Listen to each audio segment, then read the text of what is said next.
What's up, Steelers Nation? We're just one day away from football. Preseason or not, it's still Steelers on the field, and that means it's time to get excited. In today's update, we're diving deep into who's playing, who's sitting out, and what's really happening at training camp. And trust me, there's a lot going on that fans need to know. But before we break the latest Steelers news, hit that subscribe button, give this video a like, and don't forget to press the bell icon so you never miss a single update. We drop fresh Steelers content all week long. Now let's get into it. The black and gold face Jacksonville tomorrow night, but don't expect to see many starters out there. According to Coach Mike Tomlin, the Steelers will be resting most of their top players for this game. That includes names like TJ Watt, Cam Hayward, Joey Porter Jr., Pat Freiermuth, and Nick Herbig. After a very physical training camp, this move makes total sense. These guys have been grinding hard in Latrobe, and now they get a well-earned breather. But don't tune out just because the big names are sitting. This preseason game is a huge opportunity to watch the younger talent step up and make a case for themselves. Speaking of camp, offense has been on fire lately. They've now won 3 straight 7-shot drills, something we hadn't seen before this week. And it's not just about wins, they're executing with confidence. The chemistry is starting to click. We're seeing the quarterbacks make sharper throws, especially over the middle of the field, something the Steelers' offense has struggled with in the past. Guys like Roman Wilson and Scotty Miller are stepping into rhythm, and it's showing during reps. But not everything is perfect. There's concern around Calvin Austin III, who hasn't been on the field. For a guy in a prove-it year, this absence is raising eyebrows. We don't know the full story yet, but it's definitely something to watch as the preseason continues. At the same time, the way this offense is shaping up is giving fans real hope. Players are talking about how this system fits, and more importantly, how they're clicking with each other. That middle-of-the-field attack is becoming a weapon again. One of the biggest questions around the Steelers' offense last season was simple: why don't they throw over the middle? That part of the field was basically ignored, and it showed. In fact, Pittsburgh ranked near the bottom of the entire league in throws, completions, and yards when targeting the middle zones, left, center, and right. It was a huge hole in their attack, and defenses caught on. But now, things are changing. The Steelers are showing real trust in Aaron Rodgers to take control of the offense. He's not afraid to throw into those tight windows across the middle, and he's reading defenses with confidence. That's something this team has needed badly. Of course, none of that works without a solid offensive line, and the good news? This line is quietly turning into a strength, especially Broderick Jones. He's been stacking good practices all week. In Thursday's session, Jones looked locked in. Rep after rep, he stood his ground, whether it was against Nick Herbig, DeMarvin Leal, or even TJ Watt. His footwork was sharp, his hands were right where they needed to be, and most importantly, he looked calm and controlled under pressure. Now we're not calling him an all-pro just yet. He still has to prove it when the lights are on. But what we're seeing in practice, it's promising. If Broderick keeps this up in live games, the Steelers might be further ahead on the O-line than anyone thought. And that's where things get exciting. If this offensive line holds strong, if they can move bodies in the run game and give Rodgers time, then everything opens up. The Steelers can run the ball with Jalen Warren or even rising camp standout Caleb Johnson, who's been catching eyes lately. That opens the door for real misdirection. Picture this: the defense is so focused on stopping the run that it starts to bite on every fake. Now Rodgers has the middle of the field all to himself.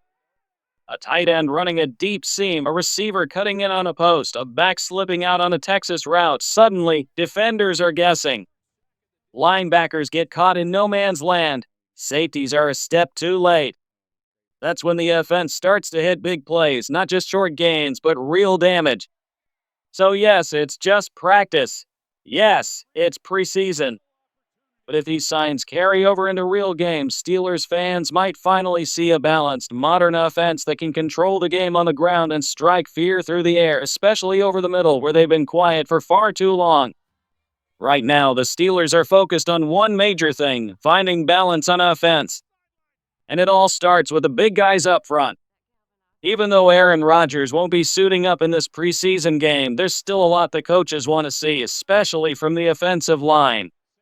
This is the perfect chance to test chemistry, communication, and execution in real time, live action football. Guys like Zach Frazier and Mason McCormick will have their moment. Can they work together on double teams and move defenders off the ball?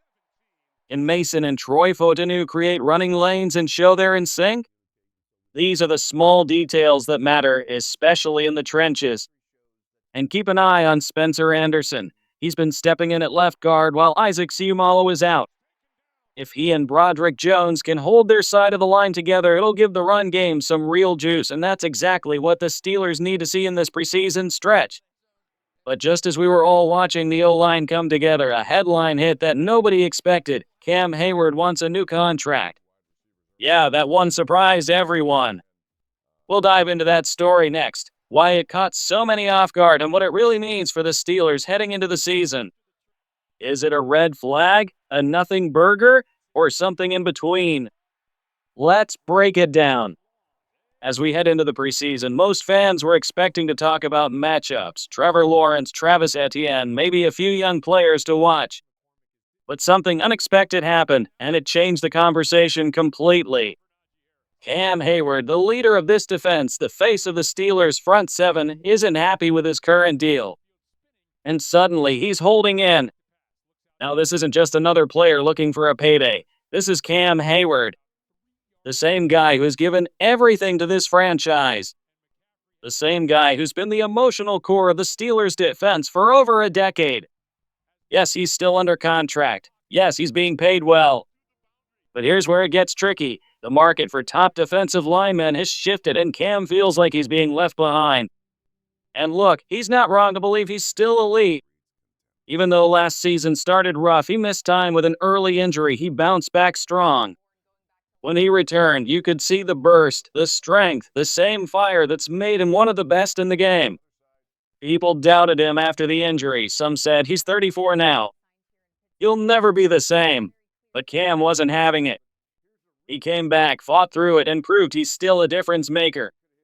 And that's his message now. I proved I'm still that guy, so pay me like it. Over the last 4 seasons, he's had 3 years with 8 or more sacks. That's rare production for a defensive tackle. He's not just plugging up gaps, he's disrupting plays, swallowing runs, and getting to the quarterback. More than stats, though, Cam is the emotional engine of this team. He's the veteran the younger guys watch, the one who sets the tone in the locker room and on the field. When a guy like Keanu Benton or DeMarvin Leal needs a blueprint for success, they look at Cam. Even before Darian Harmon joined the team, he told reporters at the NFL Combine, "I model my game after Cam Hayward." That says everything. So when you hear fans say, "He just got paid, why is he asking again?" Understand it's deeper than that. Cam isn't just chasing money, he's standing on years of production, leadership, and proving people wrong. And now he's asking to be valued the way other top defenders in the league are. Whether the Steelers agree or not, that's the real question. Let's talk facts. In the last 4 seasons, Cam Hayward has played a full 17 games in 3 of them. The only exception, last year when an injury held him out for part of the season. Before that, you'd have to go all the way back to 2016 to find a year where Cam missed serious time.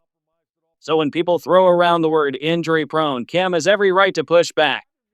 He's been durable, consistent, and productive for most of his career. And that's why he's drawing a line now. He knows his value. Take a look at his current deal. Based on the numbers, Cam is being paid around $14.5 million per year, which ranks him 22nd among interior defensive linemen. Let that sink in. Cam Hayward, 22nd. We're talking about a player who has anchored Pittsburgh's defensive line for years, who's earned All-Pro honors, who's mentored an entire new generation of linemen, and somehow there are 21 other defensive tackles being paid more. That's why this hold-in is happening. He's not throwing tantrums. He's not walking out on his team. He's still showing up. He's out there on the field, working with the younger guys, offering advice, leading with his voice. At training camp, even during 7 shots, you could see Cam in the huddle, rallying his teammates, teaching, commanding attention. He might not be taking every snap, but make no mistake, he's still doing the work. And that's the key. Cam isn't demanding attention, he's making a statement. He's saying, look, I've done everything you've asked of me. I've come back from injury. I've led this team. I've outperformed my paycheck. Now I just want to be paid like the player I still am. Some fans might say, well, once you sign a deal, that's it. No renegotiating. And yeah, in theory, that's how contracts work. But the NFL is a business, and when markets shift, just like they have for defensive linemen, those conversations come back to the table. And Cam's not asking to be paid like the best just because of who he was. He's pointing to who he still is. When you look around the league, players like Derek Brown, Dexter Lawrence, Quinnen Williams, even guys who hit the market at just the right time, they're all earning more per year than Cam. So no, this isn't a money grab. This is an ego. It's about recognition. It's about saying, don't let my loyalty become the reason I'm underpaid. And to those worried this could spark a trend that every star will now demand a new deal, Cam's situation is different. If a player like TJ, what was suddenly ranked 22nd in salary for edge rushers, then you'd have a situation. But as of now, what's still among the highest paid at his position? Cam isn't even in the top 20. That's why this matters. That's why this conversation is bigger than just cap space and numbers. It's about respect for what Cam's given this team and what he still brings every single day. Cam Hayward isn't just any player asking for a pay bump. He's the heartbeat of this Steelers defense. He's been suiting up since 2011, playing through injuries, even battling the flu without missing a game. That's why, from his perspective, this isn't about ego, it's about respect. Now, does that mean the Steelers have to give him more money? Not necessarily. But when you've been a captain this long, led the locker room, and delivered season after season, you've earned at least a conversation. The team doesn't need to make him one of the top 3 highest paid players, but sliding him into the top 10, that feels fair. Maybe $5 million more a year. And yes, they've got the cap space to make it happen. From Pittsburgh's side, I get it. They've already paid Cam well, and they have to think about the long-term roster. But this isn't some selfish move. It's a veteran leader saying, I've given everything for this team. Meet me halfway. If they handle it right, it sets no bad precedent. It just shows loyalty to a cornerstone player. At the end of the day, I believe this ends the same way similar situations have in the past. Cam gets a reasonable boost, the Steelers keep their leader in the fold, and everyone moves forward focused on football. Speaking of football, next up is the preseason matchup against the Jaguars. And here's where it gets interesting. Jacksonville is expected to roll out their starters, which means we could see Travis Hunter in action. On both sides of the ball, wide receiver and cornerback in the same game at the NFL level. That's rare and worth watching. For Pittsburgh, my eyes will be locked on the trenches. The offensive line needs to prove they can open lanes in the run game, protect Mason Rudolph, and give Skylar Thompson time when he steps in. It's the kind of test that tells you a lot before the regular season even kicks off. The Steelers recently brought in Logan Woodside as a temporary quarterback while Will Howard recovers, just a camp arm for now.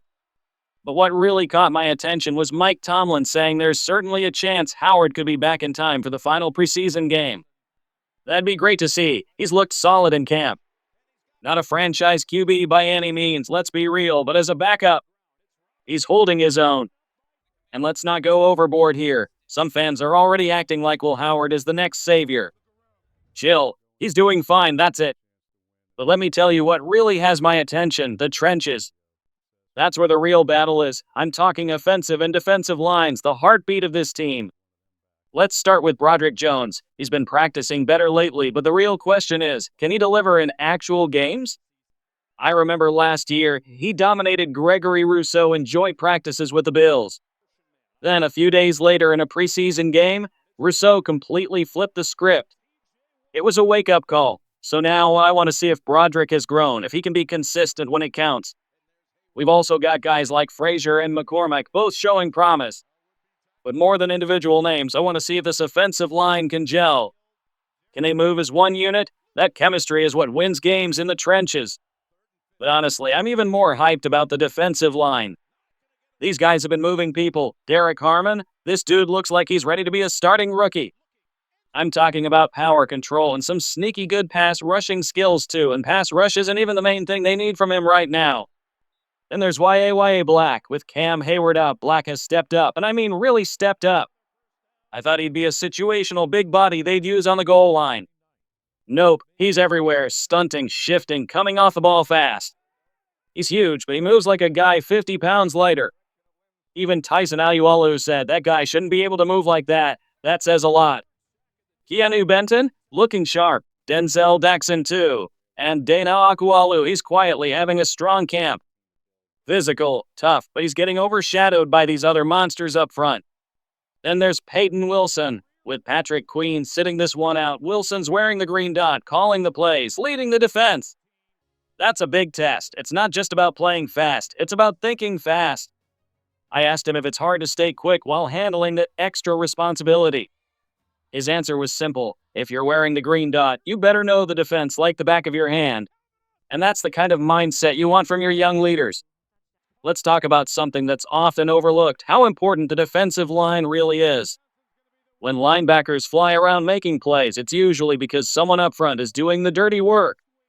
And right now, this Steelers D-line, they're doing that work at a high level. Take Yahya Black, for example. The guy is massive. You can't miss him out there. He's been clogging up lanes, shutting things down, and honestly, it's been wild to watch.